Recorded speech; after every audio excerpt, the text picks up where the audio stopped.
के चरणों में प्रणाम करते हुए मैं कहना चाहता हूं कि जो ये कृत्य हुआ है बल्कि वो इतिहास की एक पुनरावृत्ति है।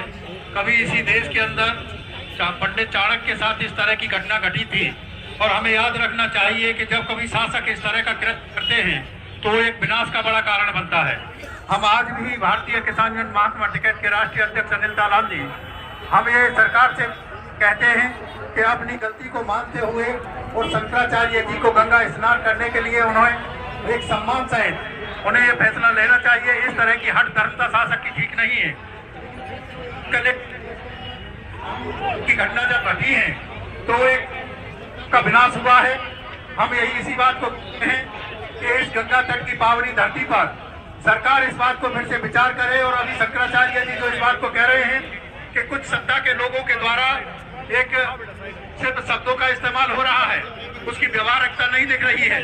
हम सिर्फ इसी बात को कहेंगे कि व्यवहारिकता दिखे और सरकार गलती को स्वीकार करे। स्वीकार करने के बाद जो एक विनाश की तरफ जो एक रास्ता जा रहा है उस रास्ते को रोकना चाहिए।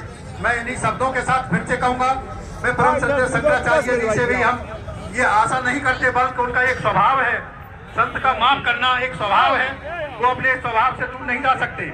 अभी भी उन्होंने कहा है कि जिस बच्चे ने इस तरह की घटना को अंजाम दिया है उसके लिए वो कह रहे हैं कि हमारे मन में आज भी उसके लिए श्रद्धा है।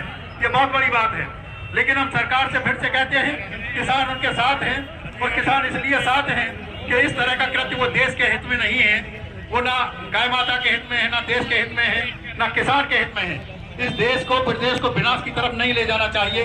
हम इसी के साथ फिर से निवेदन करते हैं कि सरकार इस बात पर विचार नहीं करे बल्कि वो अपनी गलती को स्वीकार करके परम श्रद्धेय आचार्य जी को शंकराचार्य जी को गंगा स्नान से सम्मान कराने का मौका देना चाहिए।